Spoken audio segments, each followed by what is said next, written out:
A warm welcome to the session number 3, which is called circular water reuse, in particular the concentrates, which we are addressing in this afternoon session. Let me briefly introduce myself. My name is Sven Geissen. I'm head of the chair of environmental process engineering at the Technical University of Berlin.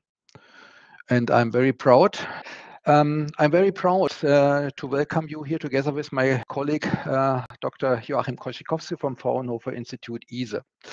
So the structure of this afternoon session is like this, that I will give a brief, me and Dr. Koschikowski will a brief introduction into the topic, and then we will move into a hopefully fruitful and open discussion. You briefly can call me Sven. So I would like to give a short introduction into into the topic. And I already introduced myself. So wastewater is not given by nature, no? So it's a human-made thing which we are creating by ourselves. It's something which we have to always keep in mind. And I would like to address briefly before we go into the topic, the 4 R's, which is replace, which is partly possible, but in most cases not, because water, in particular in industrial applications, can be not replaced easily. It's the most important solvent and heat transfer media all around the world. So replacing is somehow a little bit tricky. Sometimes it's possible, but in most cases, I would say it's really difficult. Reduce and reuse, and the 4th point is recycle. And we are talking today basically about recycling. Now the difference is that reuse is if you take the effluent of a municipal wastewater treatment plant and reusing it directly without any changes after the municipal wastewater treatment plant for irrigation, for example, it's reuse. If we are talking about the application of membrane-based processes, and that's one of the topics of this afternoon session, we call it recycling. We have to keep in mind that energy is contained in the water, beside for sure water, and we have the inorganic salts and metals, and finally the organics. These are the contents of wastewater. Something also which is of very high importance when we are talking about the concentrates, finally. So an example how and where we are producing concentrates, but it's not only limited to these applications like food industry and other industries. It's also related to drinking water supply. In Germany, we're talking about 60 membrane-based drinking water stations. All of you know the tremendous amount of, and with respect also to capacity, the tremendous amount of seawater desalination plants worldwide, where we also have to talk about the concentrates, the brines, which we have to address, but also cooling water, where we are talking about the blowdown water. It's not highly concentrated, but finally, if it's also some kind of a concentrate, and all the process water, which we are using in industry. However, basically the processes are related to membrane-based processes. Here it's this flow scheme of a brewery shown. It's one of many examples. Just to have an idea, biological treatment always at the very beginning, removal of all energy-containing substances by an anaerobic treatment, and followed by aerobic treatment for removal of the harder to biodegradable substances, and finally a microfiltration, or basically ultrafiltration, followed up by reverse osmosis. Maybe not a one-step reverse osmosis, multi-step reverse osmosis are applied. However, in this case, about 45% of the water has been or is reused, is recycled. However, we need energy, that's for sure. We are addressing fouling. The concentrate usually ends up in the aerobic step, so we are talking about MBR, membrane bioreactors. These MBR systems are usually followed up by reverse osmosis, and which is not addressed here is the energy which is related to reverse osmosis for sure. We are talking about salts, which generate scaling, and we have also fouling depending on the pre-treatment, which is basically essential. I have had a discussion last week with an expert in this field, and he said, well, reverse osmosis is very stable and very reliable. It is true, as long as the pre-treatment is sufficiently designed and sufficiently operated. However, today we are talking about the concentrates, which are shown here as major output of the whole flow scheme. So we have the sludges for sure here from the biological treatment via flotation in this case, and finally we're ending up with concentrates. All membrane-based processes, in particular reverse osmosis in these applications, are separating water into two flows. One flow, which can be easily recycled because it has usually high quality, and the second is the concentrate or the brine, which has to be managed somehow.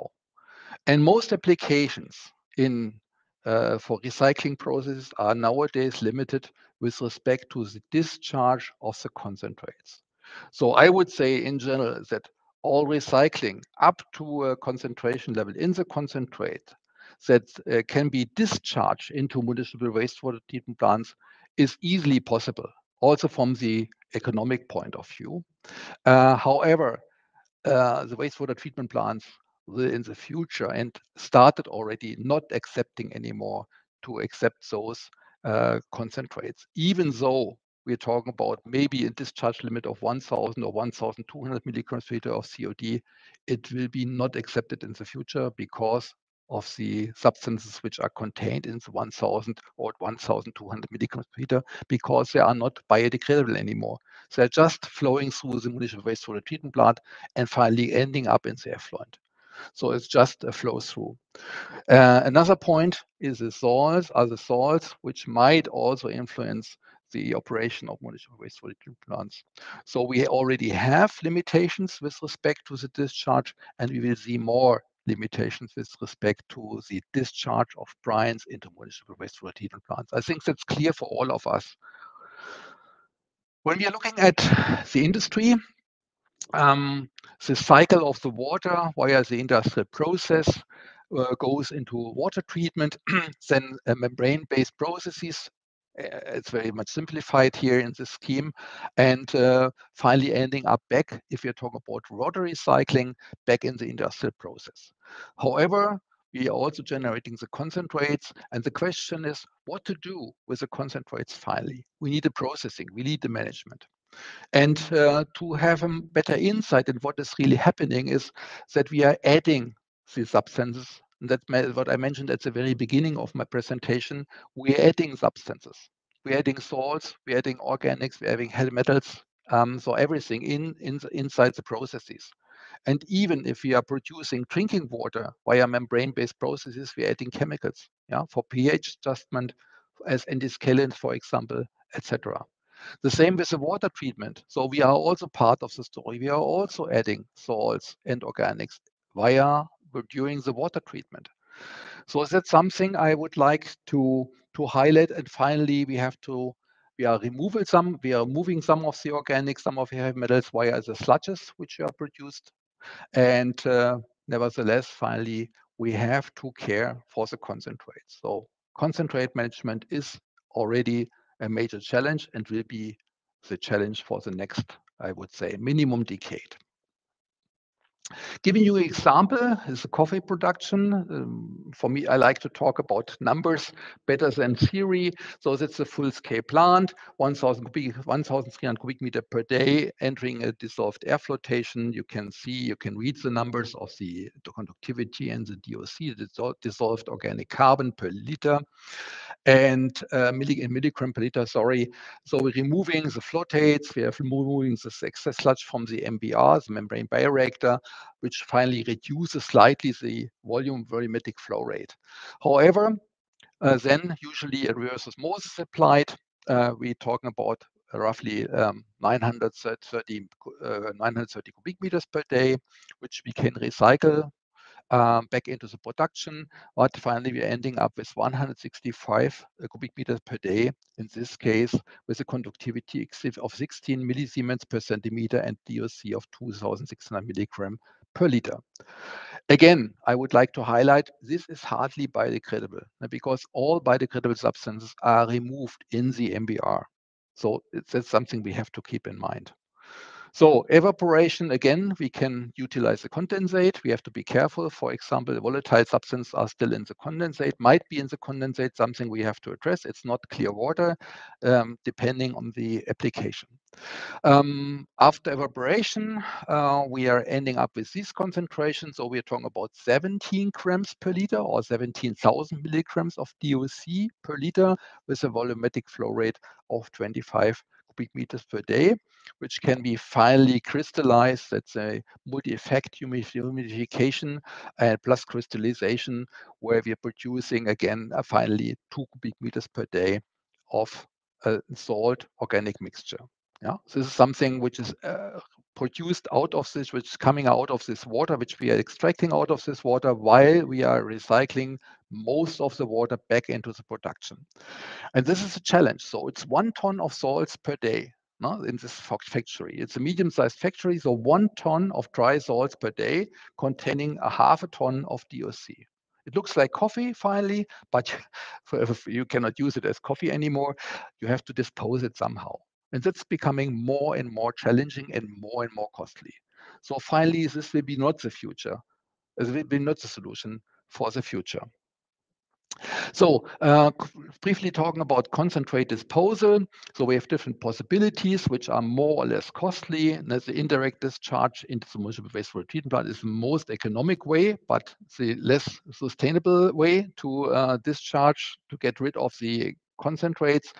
So incineration is an option, but it's highly costly. Disposal of liquid concentrates in storage tank is also highly costly. And if you're concentrating, if you're producing a higher concentration, less water, you can dispose it in mine backfilling, which is somehow, let's say, feasible to do so. But we have to address cost finally and sustainability. So to have an impression about this wastewater, it looks like this, like coffee, diluted coffee more or less. After reverse osmosis, looks like yes, like an espresso more or less. And we're producing the permeate, which can be reused. And finally, this is a residual material. If you're applying different kind of processes, you can produce salts out of it. You can produce, for example, hydrogen carbonates. You can produce sodium chloride. You can produce potassium nitrate. However, this requires a lot of technologies which are applied, which will be applied finally, but it offers you the opportunity to reuse part of, or to recycle part of the salts which are contained in the water in the MBR effluent. No? That's how we're starting. This is the water we're starting, the wastewater we're starting with. And finally, we can produce salts which can be recycled in some way. You cannot earn money out of this. This is no chance at all, no, because the value of those, in particular, we're talking about recycled material, you cannot ask for any income. It has no value. But nevertheless, the challenge is now to bring it back into the value chain. So how to proceed? There is a strategy which we developed, an estimation simply by ion balances, metal concentration, composition of COD. You can do some laboratory tests, and with this you can develop a preliminary process scheme, and cost estimation basically is water chemistry, more or less. Optimization of all inputs into water, integrated water and heat models is something which we do not have to forget. No? Before we are going end of the pipe, we have to optimize everything before and during the processing, and then we are ending up hopefully with the final process. So this was it from my side as a short introduction, and I'm giving the word now to my colleague, Joachim Koszykowski. Yeah, thank you, Sven.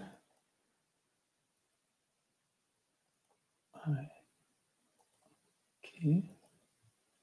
So I will try to continue where Sven ended at the salt, which is not usable for anything. So I want to look a bit more into the future and also into research aspects. And my hypothesis is that wastewater is not waste in the future, but it's a resource of valuable materials. And I also want to talk about the link between wastewater concentrates and natural brines, and show you a bit also about our research activities in this area. Yeah, my name is Joachim Korzykowski. I'm working with the Fraunhofer Institute for Solar Energy Systems. We are located in sunny Freiburg. And within the institute, which is one out of 75 Fraunhofer institutes and dedicated to renewable energies, we have a small working group which is looking into renewable-driven decentralized freshwater supply, industrial wastewater treatment and material recovery, and also brine treatment and selective recovery of minerals. And that's the reason why I will give you the second speech for this session today.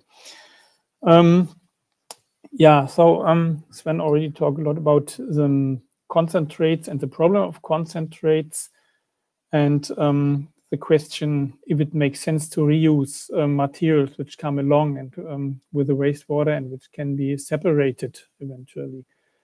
And I would say that the second step and the step beyond zero liquid discharge and wastewater treatment is a selective recovery and valorization of these materials. And of course, there are several concerns associated with that. On the one hand, we have the technical effort, which is associated with investment costs, but mainly also with operating costs of this zero liquid discharge applications. And energy is one of the major cost drivers and concerns these days. Sven already mentioned that it's an energy-intensive process. But on the other hand, we have the value of the recovered materials. And of course, it depends pretty much on the process that we are looking at and which materials are coming along with the wastewater streams. In the coffee extraction, it might not be the best application, but we also had other applications in gold plating, for instance, where it was really highly reliable to recover materials. And on the other hand, there are also the aspects of water availability. So water as a valuable good coming along with a wastewater stream, which is on the one hand a monetary aspect, of course, but also a legislative problem sometimes if we have, and we can look, don't have to look to the arid regions, but only looking to Brandenburg shows us quite well that the availability of water to establish a factory is really seriously discussed. We all remember these aspects when Tesla was founded and when the Tesla fabrication was installed. So the availability and the value of water in this context is much more than only the monetary cost of water for 1 cubic meter from the grid. And on the other hand, another cost driver which is seriously associated with wastewater are the disposal costs. And that is also one driver that makes it necessary, depending on the wastewater composition, to treat the wastewater and to concentrate the wastewater.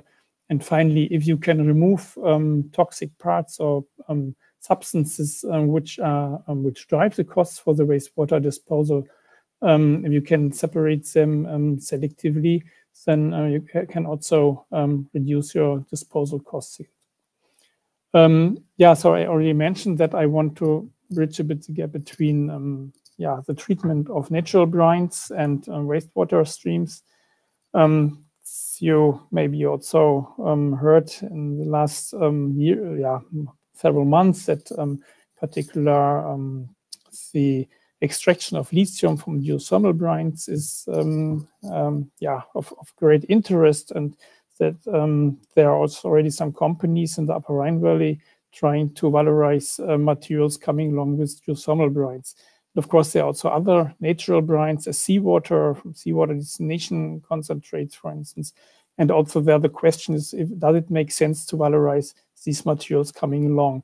Of course, the driver there is only the business case. If it makes sense cost-wise to extract this material, then it makes sense to do it. Otherwise, not. We don't have the pressure as we have with the wastewater because we don't have the disposal issue.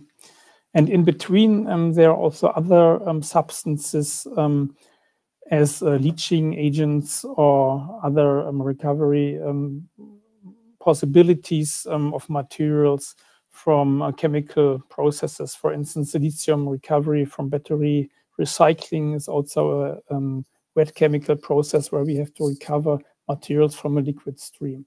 And what I wanted to point out and address is that basically technology-wise, all these needs are very similar, and that the technologies that we develop can address either one or the other application, and that we have to broaden our picture on wastewater, but also on the natural brines and technologies which are feasible to extract these elements.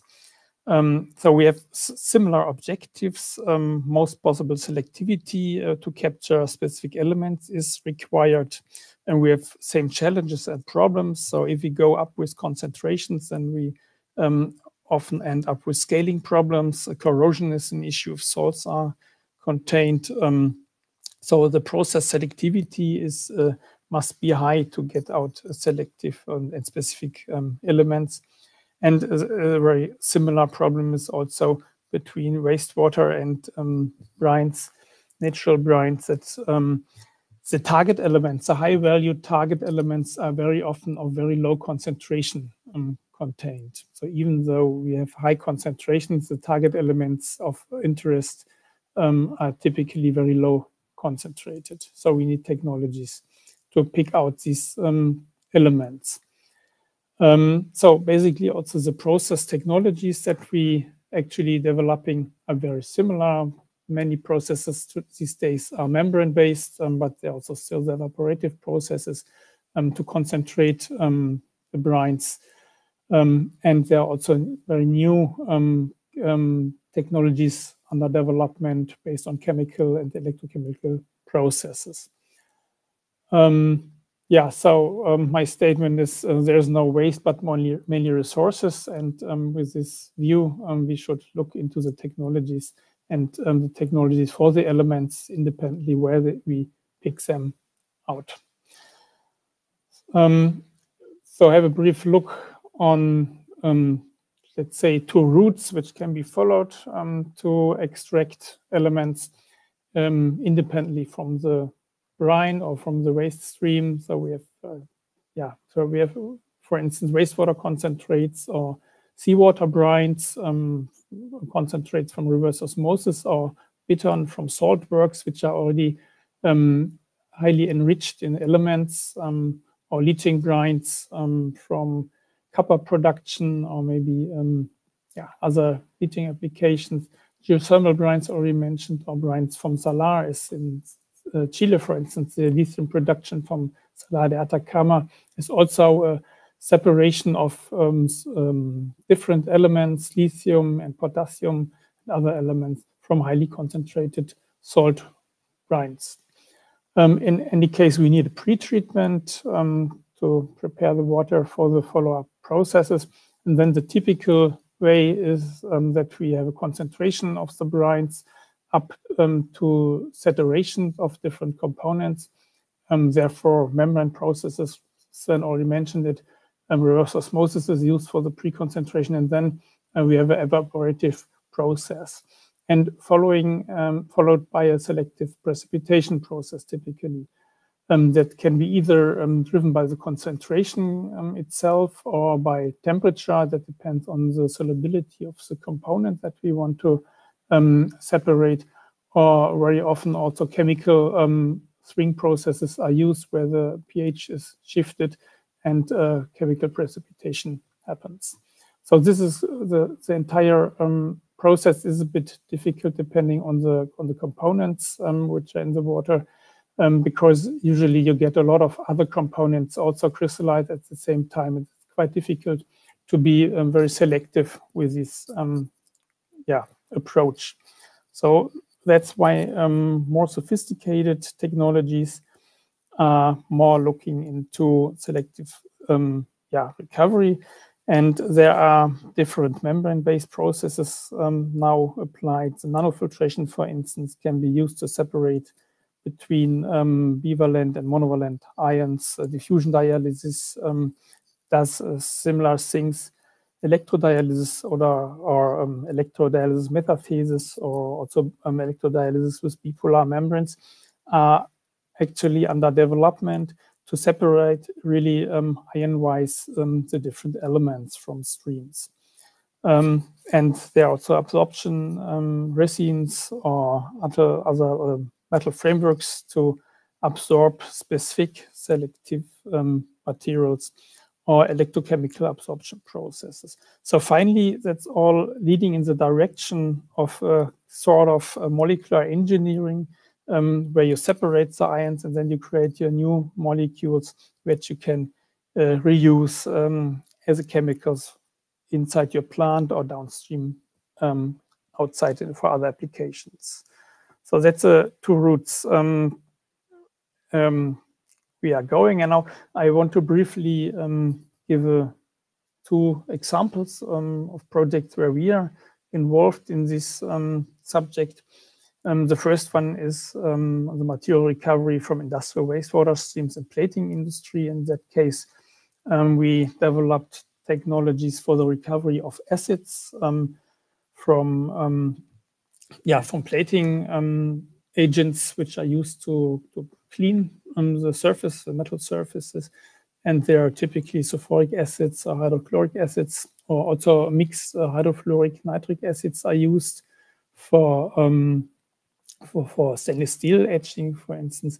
And we combined diffusion dialysis with membrane distillation and to recover the acid, and then also the chemical precipitation to recover also the metals. And finally, we also recovered the fresh water and polished that to send it back to the process. And at the end, it was finally it was a closed loop process.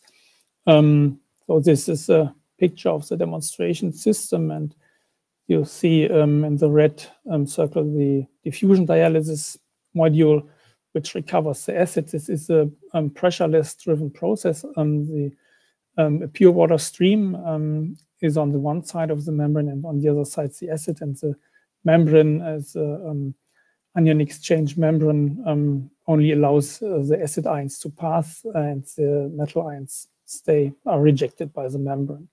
And then you end up with a low concentrated but clean acid.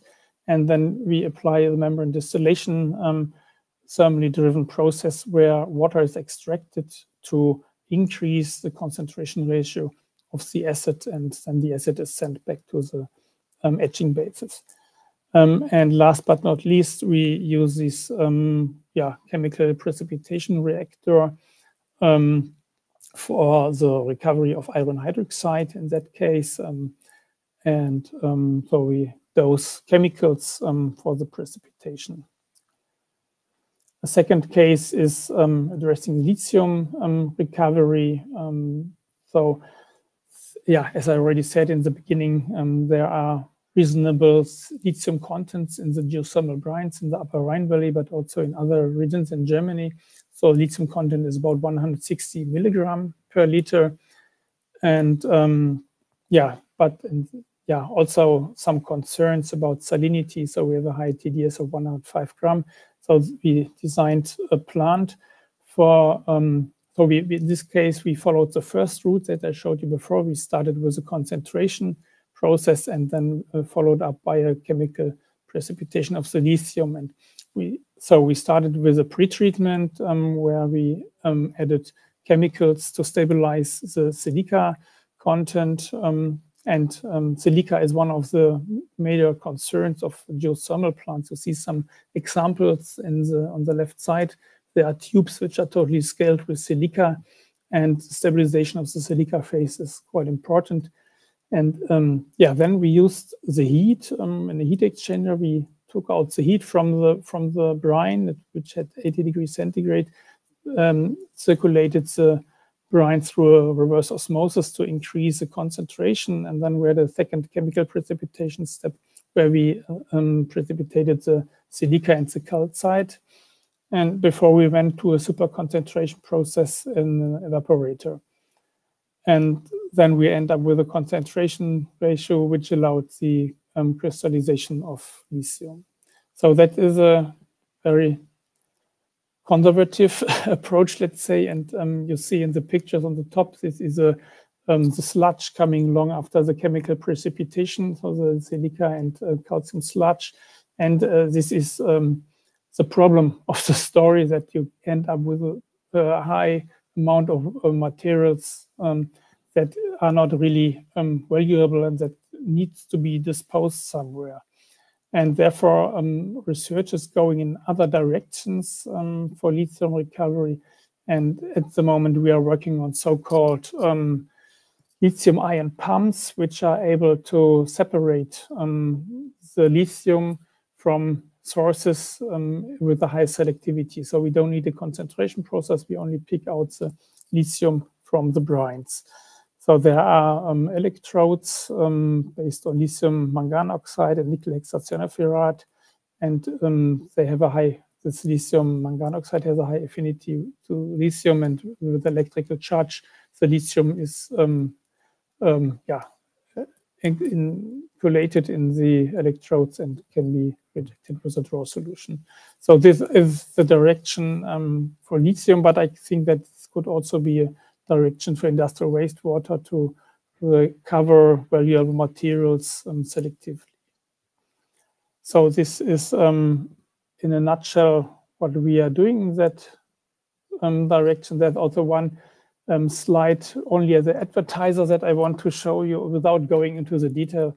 It's about the Circular Mine project. It's a European project which is also focusing on the recovery of valuable materials from seawater brines and bittern from saltworks respectively. Magnesium is in the focus, but also trace elements of lithium, rubidium, cesium, and so on. So there's a link, circularmine.eu, if you're interested to look into it's a nice webpage, and you find more about that project. Thank you for your attention, and now I think the floor is open for discussions. Yeah, thank you very much, Joachim. We both took a lot of time, and therefore it's just 9, 10, 11 minutes left now for the discussion. But from my point of view, it's very interesting also to see what Joachim presented, and basically it's more or less the same. When we are talking about brines, independent where the brines are generated from, it's brine from seawater desalination or brine from which we are processing in order to extract lithium. Basically, the approaches are the same. So that's something which I think is very impressive from my point of view. We can learn a lot from, let's say, these experiences. And by the way, concentrates are not a new story. In India, many plants, or some plants, I would not say many, but some plants are existing, particularly in the textile industry, where the salt is partly recycled in the textile processing, but also in the United States, there are some plants in operation, so-called ZLD, zero liquid discharge plants, where we also can learn a lot. However, we are moving now into a new chapter of water in the high concentration. From my point of view, it's the high concentration. We have to change the approaches. We are not allowed anymore to talk about concentrations. We have to talk about activities, and this makes the things not easier. But the volumes are much smaller, and that's, I think, something with the messages we tried to summarize in this as a starting point for a short discussion. So there is no question. So if someone has a question or comment, please switch on your microphone and your camera if possible, and briefly introduce yourself.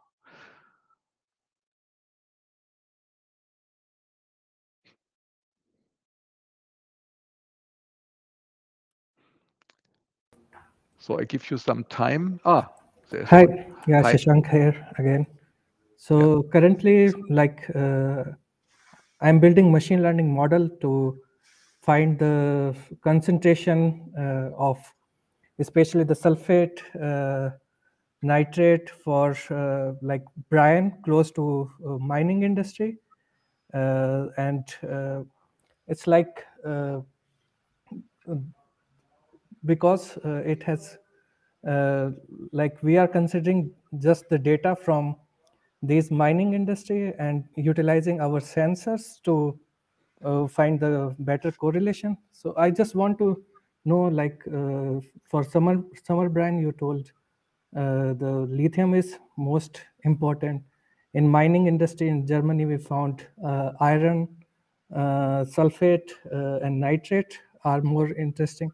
So what other type of brine? Because it's not my main like domain about brine. Like what other brines are important to extract useful useful resources? Yeah. Yeah, Joachim, would you like to answer? Yeah, as I mentioned, there's a lot of discussion already going on about seawater and the utilization of materials from seawater. And then the natural brines, at the moment there's seawater in the brines in Salar, for instance, Salar de Atacama, as I mentioned, for lithium. For mining, I think there are many leaching agents for copper mining, for instance, which are used where you have a liquid extraction process of materials, and then you also have to take out the material of concern or of value that you want to utilize, and therefore in this sort of brines you also need this technology. For instance, also in Chile, the sodium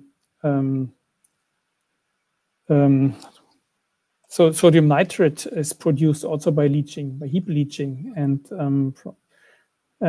it's the same. You have a highly concentrated brine where iodine is extracted and the sodium nitrate is extracted, and you have the same processes where you need technologies to extract the materials. Yeah, and but there are many similar cases like that. But basically, except for example, lithium extraction, most of the salts resulting from water recycling have no value at all. No, if you're looking at the market prices for industrial products, let's say industrial grade, you can get it not for free, but at a very low price. Now, even the transportation is very costly. So that's something we have to keep in mind when we're talking about the reuse, the recycling of the salts which we are producing out of the water recycling. It's something which is obvious. The carbonates might have a certain value, but then the question arises immediately about the quality. No? And I think it's recycled products are hardly to get into the market. Yeah, it's a matter of selectivity, isn't it? So, how? Yeah. Okay, switch on your camera, Mr. Schäfer. I already recognize that you would like to. I cannot find the hand to put up the hand in this. Yeah, no problem, no problem. I have a more general remark. What I see in the discussion, also from the beginning of this event here, is that if you find valuable products in the wastewater, you always can find some. It makes sense. It becomes economic to do recovery of products, but there is a lot of things and a lot of wastewater which contains no valuables, and this is something which brings me to the suggestion that we should give a certain value to the water itself, and we should not talk about wastewater, we should talk about used water. And we want to reuse the water. And this is a value of itself. So if we can do this, and if we come to this point, then more and more reuse of water, of used water, can be done. As long as this is not the case, I think all these recovery of material will be a certain specialty and will not address the water scarcity in the world, or what's coming from climate change. I think this is just a personal opinion, and that we should find ways how to give water a certain used water a certain value. It's exactly the point. There's no respect with respect what is in the used water which we can put out.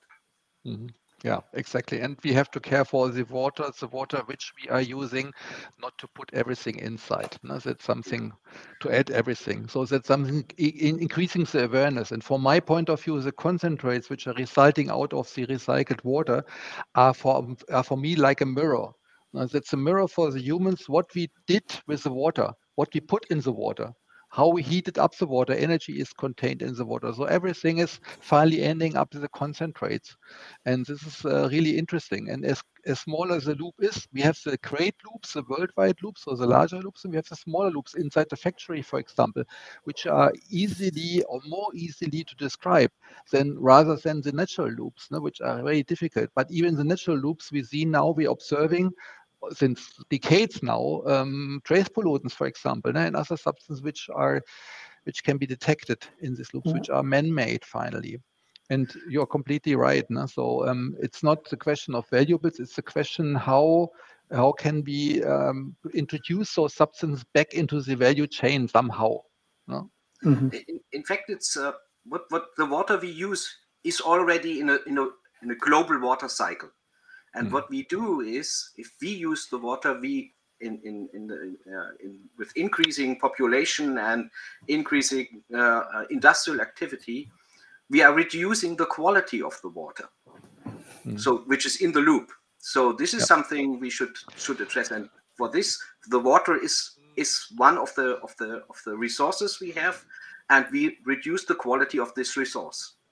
I think one important aspect is also to go directly to the origin of the wastewater. If you have, at the moment, everything is coming together, and then we're one wastewater treatment plant, and then we try to pick out the single elements. That is, of course, quite difficult, in particular in the big chemical parks. It would be much easier to treat waste streams directly where they occur, and not in the big wastewater treatment plant where you never know what is coming along. And then I'm also convinced that it will be much easier also to pick out valuable materials and to recover materials if they are not in a big stream together with all other elements and reacted already with other elements. Okay, it's 4:10. So unfortunately, we're at the end of this session. I personally would like to continue addressing sustainability, carbon footprint, for example, because as soon as we're processing the concentrates, we are increasing the energy demand, therefore the carbon footprint. On the other hand side, we are, let's say, caring for the implementation of Water Framework Directive, etc., etc. So there are many points which we have to address, and beside of this, the economics. What we are talking about 6 euros per cubic meter additionally costs for generating those salts. That's a rough estimate, but these are topics which we can address hopefully in another meeting, maybe next week in the Industrial Water conference, which will take place in Frankfurt with the DECHIMA. And this will be a platform, a minimum for the German auditorium to meet there and to continue the discussion. Thank you very much for participation, and hopefully we will meet personally. Wish you a nice afternoon.